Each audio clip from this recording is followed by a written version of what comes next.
Vamos para el carnaval de Barranquilla. El profe no va a encender la cámara hoy. Ah, sí. Oye, pero cuidado con Juanita, profe. Ya, es que pensé que ya la tenía encendida, pero... Bueno, muchachos, entonces, ¿cómo les fue con la lectura de los textos? Bien, mal, no lo han hecho, Todavía me falta. o ya se Profe, leyeron las Profe, una preguntas. pregunta. a mí también me falta Por pasar dos. así. Profe, una pregunta. Levanten la mano, XD.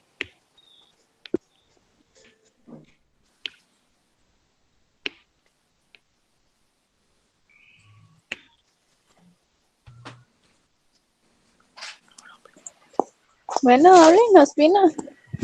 Profe, no se escucha. Apagó el Profe, micrófono. su merced habla de la lectura de lo de la, Sí, para ya. lo del ensayo, ¿verdad? Sí. Ah, ok, sí.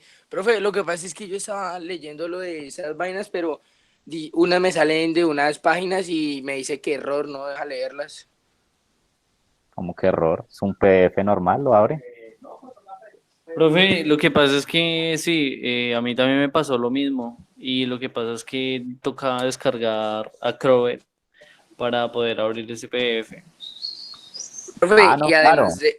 además de eso, su merced dijo, o sea, había que enviar, su merced envió 5 biografías de 5 señores, ¿sí? Y había que elegir una. Y su merced envió como 3 nomás. ¿No les envié las 5? Sí, pero reviso. Sí, el profe envió todas. A mí no me aparecen todas. Miren, envié la de Hobbes, la de Marx, la de Maquiavelo, la de Rousseau, la de Montesquieu. Ahí están. Y la 5. guía. Y la guía 6. Listo. ¿Quién más quiere hablar? Juliet Zambrano, adelante. Y mire que Alicia se estrella con el como Santiago. Adelante, Juliet. Apague el micrófono. Es que yo más entendía y más no entendía todo. Listo, muy bien. Adelante, Jorge. Nada, Stephanie va a hablar.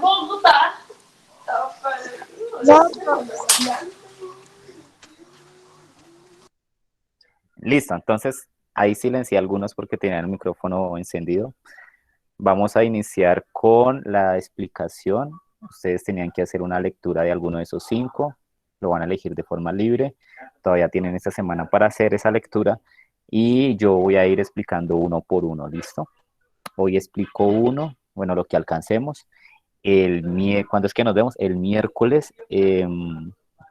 Ya por favor me traen de tarea para el miércoles, van a traer su tema, es decir, qué tema de investigación yo voy a trabajar en mi ensayo, no que yo voy a trabajar la historia de los derechos de las mujeres, no sé, alguna vaina así, o defensa de los animales, o la música, bueno, lo que ustedes quieran y se les antoje.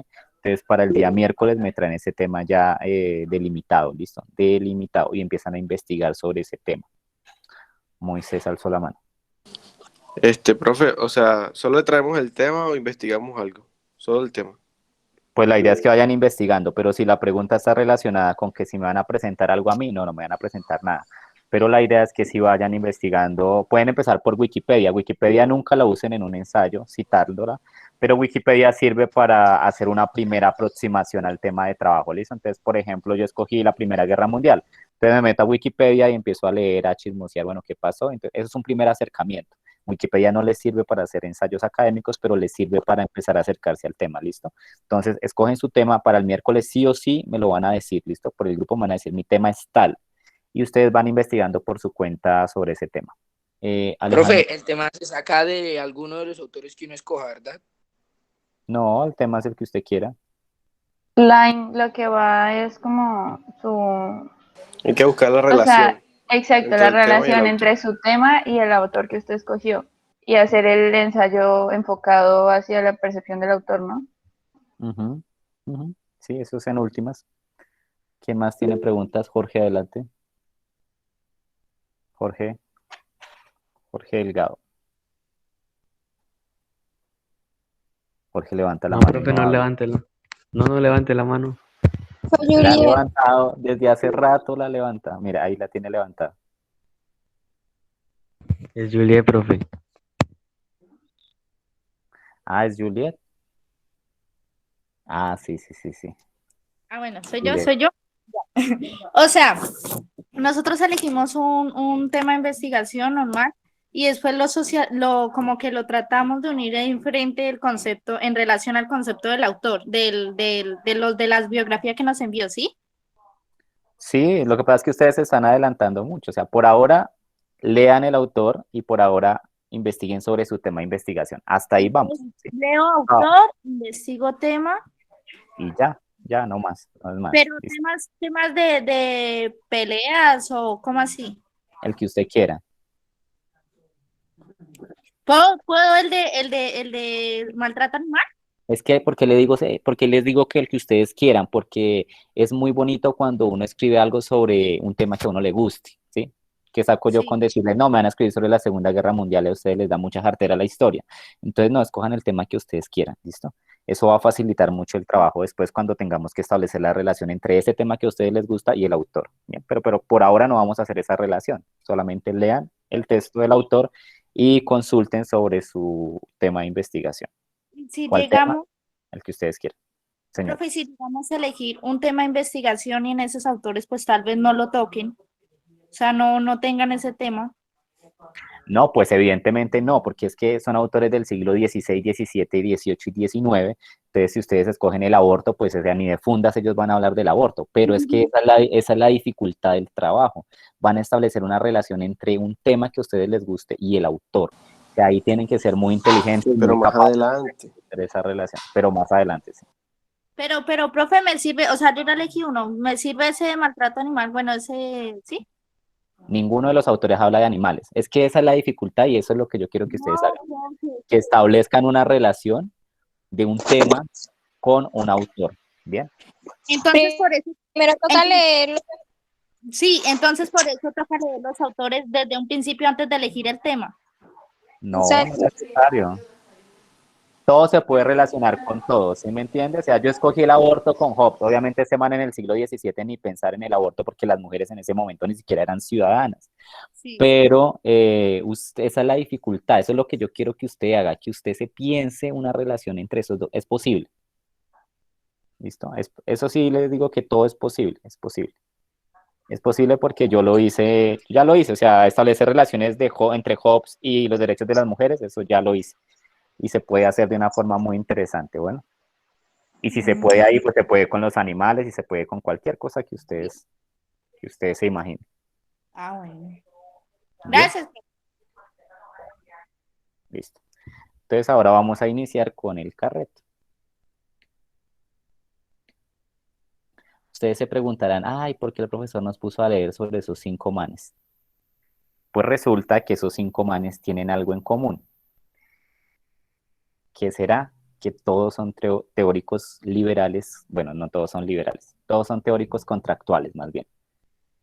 Y ustedes se preguntarán, ¿qué es eso del contractualismo? El contractualismo es una teoría de la ciencia política que explica el origen del Estado moderno mediante una metáfora y es la metáfora del contrato. ¿Qué nos dicen las teorías contractuales? Nos dicen que el Estado moderno surgió de un pacto social o de un contrato social entre diversas personas que se acercaron, que se sentaron, que negociaron, que dialogaron sobre cómo querían construir esa sociedad.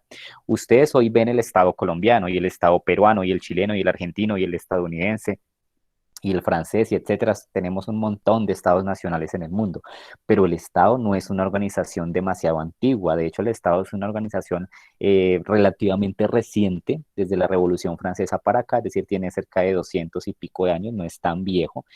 La pregunta es, ¿qué había antes del Estado y es posible que haya otra cosa distinta después? Es posible. Esas preguntas nos las tenemos que plantear también.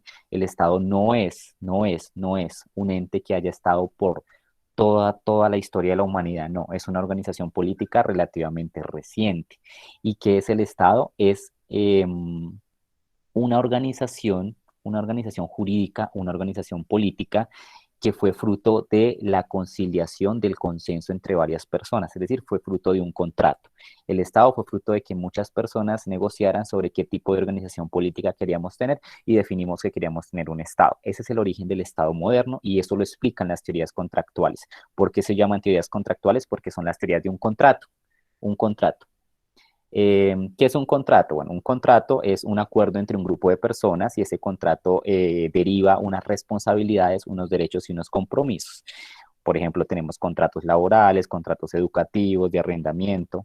Cuando ustedes se matriculan en la institución educativa departamental Salesiano Miguel Uña, ustedes firman un contrato educativo, sus acudientes firman un contrato educativo, que es un contrato, un documento en el cual yo me comprometo a ciertas cosas y en el cual a cambio de ese compromiso yo recibo ciertos derechos y ciertas responsabilidades. Entonces, por ejemplo, ustedes firman el contrato educativo y ustedes adquieren ciertos derechos. Entonces, el derecho a recibir educación, ojalá educación de calidad, el derecho a que me respeten, el derecho a tener un libre desarrollo de la personalidad, el derecho, bueno, etcétera, etcétera, etcétera, ¿sí? Pero también asumen unos compromisos y unas responsabilidades, efectivamente ir a clase, participar, hacer sus tareas, aprobar las evaluaciones, ser respetuoso con sus compañeros y docentes. Eso es un contrato. Un contrato es una conciliación, un acuerdo entre dos o más partes en donde usted adquiere unos derechos, pero también adquiere unas responsabilidades. Hay otros tipos de contratos, claro, cuando ustedes van a trabajar y firman un contrato, ahí usted adquiere unos derechos, le van a pagar, va a tener seguridad social, etcétera, pero también tiene unas responsabilidades. Usted tiene que cumplir un horario de 8 horas, usted tiene que cumplir esto y aquello, ¿listo? También hay otros tipos de contrato, un contrato de arrendamiento, por ejemplo. Yo voy a arrendar ese apartamento, tengo el derecho de habitar ese apartamento, pero también tengo unas responsabilidades, principalmente pagar el canon de arrendamiento, pero también otras que seguramente van a estar en ese documento. Cuando ustedes tienen una relación amorosa, eso es un contrato también. Cuando usted le dice a una persona, no, pues seamos novios, usted adquiere unos derechos, ¿sí?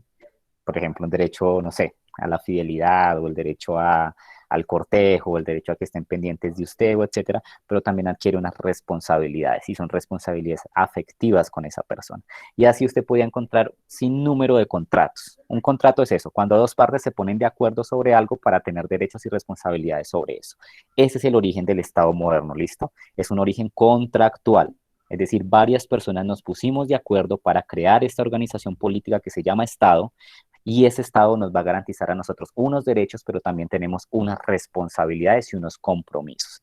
En principio, ¿cuáles son esos derechos y cuáles son esas responsabilidades? Ya lo vamos a ver más a profundidad con cada autor, pero el principal derecho que tenemos cuando entramos a un Estado, cuando firmamos un contrato que da origen al Estado, es la seguridad, ¿sí? Es lo principal, porque el Estado lo que hace es pasar del estado de naturaleza al estado civil, es decir, cuando firmamos un contrato para crear el Estado, lo primero y lo más importante que queremos es que nos protejan la vida, que nos den seguridad. Ese es un derecho que adquirimos cuando entramos en una sociedad llamada Estado. Pero también tenemos unas responsabilidades. La primera, digamos, el primer compromiso que tenemos es entregar nuestro derecho a hacer la guerra. Esto ya lo vamos a ver más a profundidad con los autores. Pero cuando yo firmo un contrato, en este caso un contrato social para generar un Estado, a lo que yo estoy renunciando es a mi derecho natural a hacer la guerra. Y a cambio, el Estado me va a dar seguridad. ¿Listo? Una constitución política, por ejemplo, la constitución política de 1991 en Colombia, es un contrato. Eso se llama un contrato social, es un contrato social a gran escala. Ahí nosotros entramos a una organización, esa organización nos da derechos, muchísimos derechos, pero también nos da responsabilidades y compromisos. En términos teóricos, el principal compromiso que tenemos es renunciar a nuestro derecho natural a hacer la guerra. Ya vamos a ver qué es eso de derecho natural, cómo así que hacer la guerra y todo, pero eso es lo principal que renunciamos. Hay otros deberes después, ¿no? Pero lo principal es ese, renunciar a hacer la guerra y a cambio recibimos seguridad y protección de ese Estado. ¿Vamos bien hasta ahí? ¿Sí, vamos bien? ¿O se perdieron? Sí, señor. Sí, ahí vamos súper. Muy bien. Entonces, para un breve resumen, entonces, los 5 autores se parecen, no fueron elegidos al azar por el profesor, sino que los 5 autores nos hablan del origen del Estado. Y como nos hablan del origen del Estado, son autores contractuales, es decir, nos están explicando el Estado a partir de un contrato. Ya sabemos que un contrato es cuando 2 o más personas se ponen de acuerdo sobre algo y ese algo le da a esas personas derechos y responsabilidades. Entonces, cuando entramos a un Estado, tenemos derechos y tenemos responsabilidades. Ahora, lo que nos dicen los autores es que antes del Estado, es decir, antes de que nosotros firmáramos ese contrato, que en nuestro caso es la constitución política, ese contrato social, antes vivíamos en un estado de naturaleza, ¿sí? Que es diferente al estado civil que genera el Estado. Es un estado de naturaleza. Ahora, ¿qué es un estado de naturaleza? Es una situación presocial, prejurídica, en el caso de Rousseau, y prepolítica, es presocial, prejurídica y prepolítica. Cuando estamos en estado de naturaleza no hay sociedad, no hay derecho, no hay leyes, no hay política como tal organizada. En el estado de naturaleza, bueno, es una situación teórica, ¿no? En el estado de naturaleza los hombres viven sin esa organización social, no hay reglas claras. Y ustedes se imaginarán cómo se vive o cómo se viviría mejor en una sociedad donde no haya reglas. ¿Qué creen que pasa en una sociedad de hombres? Cuando digo hombres, es hombres en mayúscula, ¿no? Hombres y mujeres, en donde no haya reglas de juego claras. ¿Qué creen que pasaría? Pues habría mucha desigualdad, ¿no? Mucha desigualdad. Bueno, pero ahorita también tenemos desigualdad. Bueno, Pero caos sobre todo, porque Personas- si no hay alguien que gobierne, pues todo se vuelve como un infierno, muy entre bien, un comillas, infierno. ¿no? Me gusta esa palabra, un infierno. ¿Quién más? Las personas necesitan tener algo a quien creer y a quien obedecer para seguir, necesitan seguir un régimen, necesitan reglas para tener una civilización y poder estar en orden.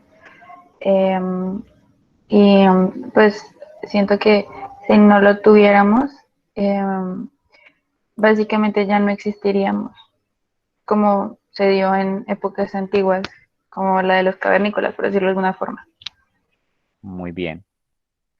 Para Hobbes, si estamos en un estado de naturaleza, es decir, donde no hay reglas, donde no hay leyes, eso sí o sí va a terminar en una guerra, sí o sí. ¿Por qué? Porque como no hay reglas, nadie sabe a quién hacerle caso, entonces ¿a quién le hacemos caso? Pues a nuestros propios intereses. El hombre es por naturaleza, bueno, el hombre tiene muchas pasiones y muchos sentimientos, eso ya no lo dice Hobbes como tal, pero dentro de esas pasiones está la pasión a la avaricia, a ser ambicioso, a querer todo para mí y nada para los demás. Si no hay reglas de juego claras que nos estipule hasta dónde podemos llegar, pues yo voy a empezar a querer tenerlo todo, todo, todo, todo en contraposición de los demás. Entonces, como el otro también se va a defender, eso hagan de cuenta como si viviéramos en estado de naturaleza. Juanita tiene una casa y Juliet tiene otra casa, y Juliet dice, no, pues la casa de Juanita está como bonita, y como no hay reglas de juego claras, pues dice, pues yo también quiero esa casa para mí, y va y le golpea a Juanita y le dice, oiga, sálgase de ahí porque esta casa desde hoy es mía, y le dice, ya, pero ¿por qué? Si yo la construí, yo la hice, no sé cómo así que es suya, pues porque sí, porque se me dio la gana, me hace el favor y se sale. Y entonces resulta que como Juliet es mucho más alta y mucho más corpulenta que Juanita, pues entonces le va a dar en la jeta a Juanita para que se salga, en últimas la va a sacar a la fuerza. Y como Juanita no es boba, no se va a dejar, pues ella se va a defender y en última se va a armar la guerra. Eso es lo que dice Hobbes que va a pasar en un estado de naturaleza donde no hay leyes. Si no hay leyes, los hombres se van a dar en la cabeza los unos a los otros porque los hombres tienen una pasión natural a adueñarse de todo, a ser ambiciosos, a ser ávaros, etcétera. Entonces, la guerra es la conclusión natural de una sociedad de naturaleza donde no hayan leyes. Existe el derecho natural a hacer la guerra. Ese es el único derecho natural que existe en una sociedad de naturaleza. Permítanme que aquí alguien está entrando, listo. El egoísmo en su máxima expresión. Es correcto. Entonces, como no hay reglas, nadie le hace caso a nadie, no hay una autoridad, no hay un Estado, no hay nada, pues entonces nos damos en la cabeza los unos a los otros y eso termina en desastre. Eso no es positivo para los humanos. Por eso nos dicen los autores, tenemos que crear el Estado. Entonces ahí sale Hobbes, Rousseau, Maquiavelo, todos los que vamos a ver diciendo que el Estado es una figura contractual, es decir, nos pusimos de acuerdo, venga, sentémonos en vez de darnos en la jeta, o sea, en vez de que Juliet vaya a quitarle la casa a Juanita, pues se sientan y dicen, no, pues entonces establezcamos unas reglas de juego. Esa casa es suya, pero entonces la mía llega hasta donde está el río y estos son mis predios y estos son los suyos y ya. usted en su lado y yo en el mío. Eso es un contrato. Entonces, cuando empezamos a configurar ese contrato social, empieza a nacer lo que llamamos el Estado moderno. ¿Hasta ahí vamos bien? Sí, mi hermano y yo tenemos un Señor. contrato, entonces. Ya tienen un contrato. Entonces, Despacio. la propuesta de esos 5 autores es que pasemos del estado de naturaleza, en donde todos nos damos en la cabeza con todos, al estado civil. Y el estado civil es el estado moderno, donde hayan reglas de juego claras. Hasta ahí todos los autores comparten, digamos, esa idea, pero va a haber algunas diferencias sustanciales. Empecemos con Hobbes, en estos 10 minuticos, 15 minuticos que nos quedan. Hobbes, espero que algunos de ustedes hayan escogido Hobbes, es bastante interesante. Es un filósofo inglés. ¿Cómo? Voy pasando al capítulo 2 y creo que lo escogí. Me gustó cómo inició y pues terminé casi leyéndolo. Uy, qué bien. Sí, porque el 2 no, yo no le había dicho que leyera el 2, pero muy chévere que lo haya leído. El 2 es sobre la imaginación, ¿no? ¿O sobre qué es? Sí, es sobre la imaginación. Ya el primero va a lo de las sensaciones. Y se supone que es como una ilusión, fantasía, se refiere ahí. Muy bien, excelente. Listo. Hobbes es un filósofo, o fue un filósofo inglés, considerado uno de los fundadores de la filosofía política moderna. Tenemos la obra más conocida, que es el Leviatán. Mire que por primera vez yo les pongo a los estudiantes a leer el libro directamente y me parece muy positivo. El libro es bonito y es fácil de leer también. Y allí él sienta las bases de la teoría contractualista. ¿Qué es una teoría contractualista? Ustedes ya saben. Una teoría del contrato social, es decir, una teoría del origen del Estado. Pues es un gran filósofo, influyó enormemente en la filosofía política occidental, incluso en otros autores que vinieron después como Montesquieu, como Rousseau. Además, el man trabajaba en campos como la historia, la ética, la teología, la geometría y la física. Muy importante estas dos últimas ciencias, la geometría y la física, porque el man, lo que dice en el libro, en el capítulo 1, 4 y 17, que yo les pido el favor que leyeran, pues si quieren leer todo el libro maravilloso, lo que él hace en el libro, dicen algunos críticos de Hobbes, es justificar el absolutismo, justificar el poder absoluto del rey y del monarca, pero ya vamos a ver si eso es cierto o bueno, hasta qué punto podemos decir eso. Lo que él dice, arrancando de esta ciencia geométrica y física, es que el hombre es una máquina, el hombre es una máquina. Entonces ahí viene todo Y el lo compara pensamiento. con el reloj. Eso. Mónica, ¿cierto? ¿Es quien está hablando? Sí, señor. ¿Nos quieres compartir algo de ese primer capítulo? Pues como tal, no está en el primer capítulo, pero sí en la introducción, en Eso, donde la introducción, sí. dice que el Dios, o sea, que somos semejantes a Dios, ya que Él nos hizo. Y entonces nosotros estamos haciendo lo mismo al crear otras cosas, como por ejemplo los relojes, los carros, sí, porque todos tienen casi lo mismo, tienen cosas que nos hacen funcionar. Muy bien. Sí, eso está en la introducción. ¿Qué nos dice él en ese libro, en esa introducción? Nos dice que la naturaleza, todo lo que conocemos que está a nuestro alrededor, todo nuestro ambiente natural, es el arte con el que Dios ha creado el mundo y por medio del cual lo gobierna. Y ese arte de Dios, es el arte de Dios que creó la naturaleza, es imitado por los hombres a través del arte del hombre. El hombre es capaz de crear animales artificiales, pero antes de hablarnos de ese animal artificial que se llama Estado, él nos dice también que ese hombre es una máquina, porque tenemos movimientos y porque hay ciertas partes de nuestro cuerpo que pueden ser asimiladas con alguna máquina. Por ejemplo, nos dice que el corazón es el resorte, que los nervios son como las fibras por medio del cual se transmite la energía y que nos permite movernos, que las articulaciones son una especie de ruedas que permiten el movimiento, etcétera. En últimas, es un pensamiento mecanicista. Él dice que el hombre es una máquina, que la naturaleza es una gran máquina, que fue hecha por Dios y que el hombre es capaz de imitar esa naturaleza y crear otros animales artificiales. ¿Como qué animal artificial? Específicamente el Estado moderno, que él llama Leviatán y que también lo llama República. ¿Qué es el Leviatán? El Leviatán es un monstruo marino bíblico que sale pues del océano para controlar a los hombres. Él dice que el Estado es como ese gran monstruo marino que emerge para controlar las pasiones de los hombres y para hacerlos transitar de ese estado de naturaleza, que es un estado salvaje, a un estado civil o político. Ese es el gran hombre artificial que se crea con Hobbes y que se llama Estado. La soberanía vendría a ser ese alma artificial que le da vida y movimiento a ese cuerpo entero. Y entonces él nos dice, por ejemplo, que los funcionarios son también fibras, que la riqueza es la potencia de esa máquina. Las leyes, exactamente, la salud de esa máquina es la concordia, es decir, la armonía con la que viven sus ciudadanos, la enfermedad es la sedición, es decir, cuando hay guerra, hay muerte de ese cuerpo, muerte del Estado. Él asemeja la guerra civil a la muerte de esa máquina que hemos creado, a la muerte de ese aparato estatal. Cuando hay guerra, el Estado muere, nos dice Hobbes. Bueno, en esa creación de ese hombre artificial, Hobbes se propone 4 cosas al menos. Decirnos cómo está compuesto esa máquina, cómo y por qué se instituye ese pacto social, qué es un gobierno cristiano y qué es un gobierno de las tinieblas. Él dice algo muy interesante y que es la base filosófica de su texto, y es que para conocer el mundo o para conocer a los demás hombres, el hombre primero se tiene que conocer a sí mismo, ¿cierto? Es decir, hay algunas pasiones y emociones, o mejor dicho, todas las pasiones y emociones son transversales a los humanos. O sea, si yo siento amor, mi vecino también es capaz de sentirlo. Si yo siento envidia, mi vecino también es capaz de sentir. Y así con todas las emociones, sensaciones y pensamientos que ustedes se imaginen. Y como las sensaciones y pensamientos y emociones son transversales, es decir, lo que siente un hombre lo puede sentir 1000 hombres, lo que dice Hobbes es que primero tenemos que conocernos a nosotros mismos para conocerlo a los demás. Es como un patrón común de comportamiento. Dice Hobbes, quien se mire a sí mismo y considere lo que hace cuando piensa, opine, razone, espera, teme, etcétera, y por qué razones lo hace, podrá leer y saber por consiguiente cuáles son los pensamientos y pasiones de los demás hombres en ocasiones parecidas. Es decir, en escenarios parecidos nosotros somos capaces, conociéndonos a nosotros mismos, de conocer a los demás.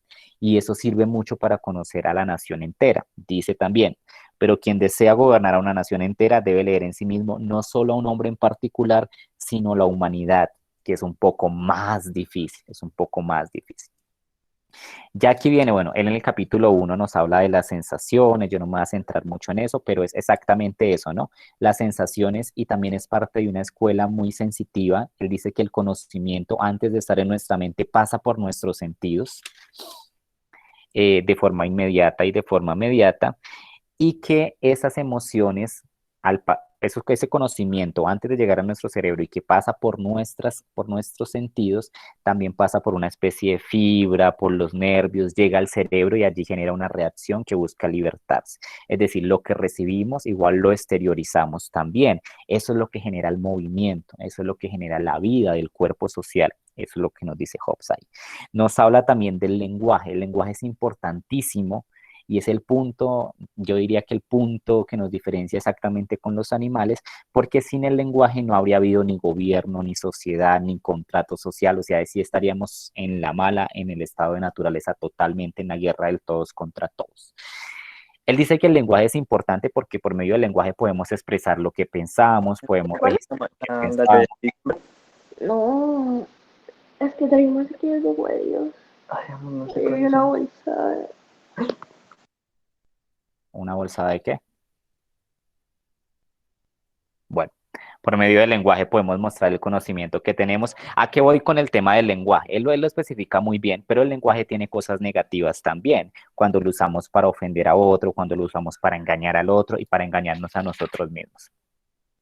Aquí es particularmente importante porque el lenguaje, si bien es positivo, también genera confusiones, también genera ofensas que pueden terminar en guerra civil, es decir, en enfermedades de cuerpo social. Y en el capítulo 17, que es particularmente lo que nos importa, es la configuración de ese estado social. Lo que nos dice Hobbes es que los hombres naturalmente aman dominar a los demás, naturalmente. Y como eso es natural a sí mismo, pues necesitamos de una organización social que nos garantice la seguridad y la vida, que nos garantice que no nos vamos a dar en la jeta todo el tiempo, que nos garantice que no vamos a irnos a guerra civil. ¿Listo? Entonces, por eso es importante superar, él dice, esa miserable condición de la guerra y crear un estado social y político importante. Miren lo que dice Hobbes, es muy importante esta frase. Los pactos que no descansan en la espada no son más que palabras sin fuerza para proteger al hombre. Lo que él dice es que efectivamente debe haber un cuerpo social que tenga la capacidad de dominar al hombre. No basta solamente con dejarlo en palabras. Las palabras se las lleva el viento. Solamente una organización fuerte, como dice aquí, que descanse en la espada, es decir, en la fuerza, es capaz de dominar al hombre. Por eso es que una de las frases más famosas de Hobbes es aquella que ustedes ven en la diapositiva. El hombre es un lobo para el hombre, es un estado en su estado de naturaleza. Es decir, si no creamos una figura política que nos controle, pues nos vamos a matar los unos a los otros porque nosotros somos malos por naturaleza.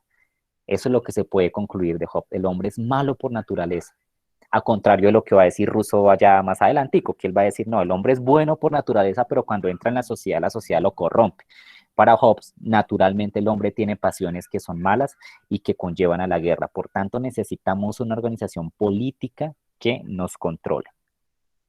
La cuestión es la siguiente, y es una pregunta muy bonita que se hace Hobbes ahí, y es, bueno, pero entonces, ¿por qué hay algunos animales que sin tener la razón y sin tener el lenguaje son capaces de organizarse y vivir armónicamente como las abejas y las hormigas y no vivir en guerra, pero los hombres siendo racionales y utilizando el lenguaje sí necesitan que alguien los controle porque si no van a terminar dándose en la jeta los unos a los otros? ¿Mónica leyó eso?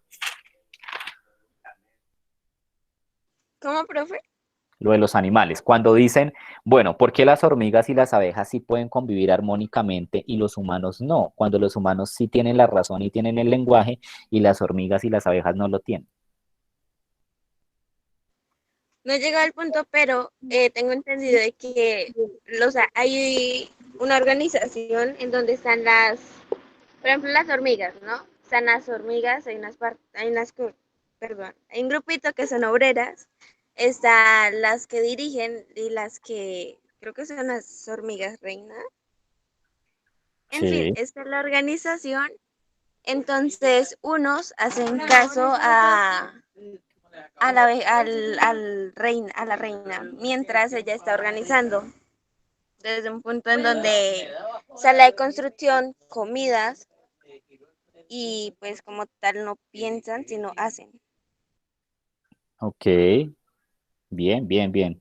Eso es importante, no piensan, sino que hacen. Entonces, miren que en últimas, en la misma pregunta está una respuesta, ¿sí? Es decir, ¿por qué las hormigas sí pueden convivir cuando las hormigas no tienen razón y los humanos sí tienen razón, pero los humanos no son capaces de convivir precisamente porque no piensan?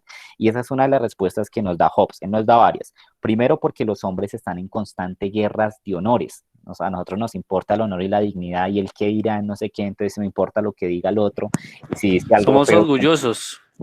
somos orgullosísimos. Y egoístas. Y envidiosos, exacto, sí, envidiosos y egoístas Somos la y descripción odiosos. de egoísmo, literalmente. El ser humano solo vela por su propio bien. Otra razón que nos dice Hobbes es que en las hormiguitas y en las abejas el bien común no difiere del bien individual, es decir, para ellas estar bien individualmente es estar bien en grupo, es decir, si trabajan en grupo pues van a tener un bienestar individual, para nosotros eso sí es distinto, para nosotros una cosa es el bienestar general y otra cosa es mi bienestar, y de hecho para nosotros lo que prima que es pues nuestro bienestar, obviamente. O sea, ustedes se preocupan más, bueno, incluso yo también, todos, ¿no? Para nosotros es más importante estar bien en la casa que estar bien en agua de Dios, por ejemplo. El pueblo puede desbaratarse, bueno, no digo que no nos importe, pero lo más importante, no digo que no nos importe, pero lo más importante es lo que pasa en nuestra casa, o sea, eso es lo primero, y de ahí para allá, pues ahí sí podemos ver, pero nosotros somos seres sumamente egoístas en ese sentido. Primero, nuestro bienestar individual y después sí el bienestar grupal o el bienestar comunitario. Pero en las hormigas y en las abejas eso no está, esa distinción no existe. Para ellas el bienestar individual y el bienestar grupal es el mismo, ¿listo? Por eso trabajan todo el tiempo como hormiguitas y como abejitas. Lo otro, ya lo había dicho Mónica, es que ellas no tienen razón, nosotros sí. Y como nosotros tenemos razón, pues nosotros somos capaces de decir, no, ese man no lo está haciendo tan bien, yo lo puedo hacer mejor, yo soy más inteligente, estoy más preparado que él, entonces le hago la guerra a ese tipo para yo gobernar, ¿sí? Mientras que allá no tienen razón. Hay una abeja reina, ¿por qué? Porque sí, porque naturalmente eso se dio así. Nosotros sí somos capaces de criticar esas cosas y esas críticas pueden terminar en guerra civil. Ahora, otro importante, estas criaturas son capaces de darse a entender las unas a las otras, pero ellas no tienen el lenguaje. El lenguaje nosotros sí lo tenemos, y por medio del lenguaje, como ya hemos visto, somos capaces de ofender a los demás, de agraviar a los demás, etc. Las criaturas irracionales como las hormigas no pueden distinguir entre una injuria y un daño, obviamente, y la buena convivencia de los hombres solo se da por pacto. Mire, la buena convivencia entre las hormigas y las abejas es natural. Nosotros naturalmente no sabemos convivir, eso es lo que dice Job, nosotros no sabemos convivir naturalmente. Si nos dejan a nosotros en un campo sin ninguna ley, sin ninguna regla de juego, nos vamos a matar. Eso es lo que dice Hobbes. Por eso necesitamos un Estado que nos gobierne. Y ahí viene ya la conclusión, y es que ese Estado puede darse de dos formas, o un Estado por adquisición o un Estado por institución. Por adquisición es cuando es el rey el que gobierna y tiene toda la unidad nacional en su poder, y el otro por institución cuando todos nos conglomeramos y constituimos ese pacto social. Por eso es que dicen que Hobbes legitima el poder absoluto, porque él primero se echa todo este carreto para decir que necesitamos un Estado, pero después dice que ese Estado solamente puede ser gobernado por un tipo que esté preparado para eso, y el tipo que está preparado para eso es el rey. ¿Listo? Entonces yo creo que ya son las 9:55. Por ahora vamos a dejar ahí. Yo les voy a enviar igual estas diapositivas porque de pronto alguno no pudo ingresar, entonces para que las lea. Miren, Hobbes tiene muchísimo para analizar, para reflexionar, para leer. Yo solamente les di las pinceladas generales de lo que él consideraba el estado de naturaleza, cómo pasamos de ese estado de naturaleza al estado civil, qué son eso de las sensaciones, por qué es importante el lenguaje y cuáles son las partes negativas de ese lenguaje y por qué siempre vamos a terminar dándonos en la cabeza los unos a los otros, y ahí se genera ese estado que conocemos como el Leviatán. El Leviatán es el estado que propone Hobbes, ¿listo? Entonces la persona que tenga Hobbes se va a leer eso muy juiciosa y va a intentar establecer una relación entre eso y su texto, pero eso lo va a hacer como cosa individual, todavía yo no se los voy a pedir. ¿Alguna pregunta hasta ahí sobre Hobbes o sobre las teorías conceptuales? No, señor. Mónica, ¿cómo va? Bien, voy a seguir esta noche. Listo. ¿Alguno más escogió Hobbes? Yo, profe. ¿Quién es yo? Espere que no hay. Delgado. ¿Daniel? Ah, Delgado. Hobbes es chévere, Hobbes me gusta. Entonces, van a leer a Hobbes muy juiciosos los que escogieron Hobbes y van a investigar sobre su tema. ¿Listo? Y desde ya empiecen a cranearse relaciones como, uy, yo por otro lado, etcétera. Mi abuelito me dijo que escogiera a Maquiavelo porque, no sé, tiene muchas cosas que ver en común con la política, más que todo hablando de la corrupción. Maquiavelo Y que tengo el libro en físico. Oh, muy bien. Yo sí no lo tengo en físico. Yo sí tengo que mirar qué otros libros me va a leer porque ya estoy aburrida. Maquiavelo es interesante, es considerado el padre de la ciencia política porque fue el primero que propuso estudiar la política sin ninguna consideración moral. Entonces, por eso es interesante. El padre de la corrupción. Bueno, muchachos, entonces 9:55, sigan leyendo. En la próxima clase pues avanzamos con los otros y si hay algo de Hobbes también, pues volvemos a Hobbes si hay preguntas. Por ahora, juiciosos. Listo, nos vemos el miércoles. Chao. Chao, profe. Gracias. Hasta luego, maestro. Chao, profe. Hasta luego. Profe, le iba a decir que al final Moisés quedó de personero y Laura de representante. Listo, entonces yo ahorita cuadro con Lucy y les envío el link de la reunión y les digo a qué hora, ¿listo? Vale, profe. Chao.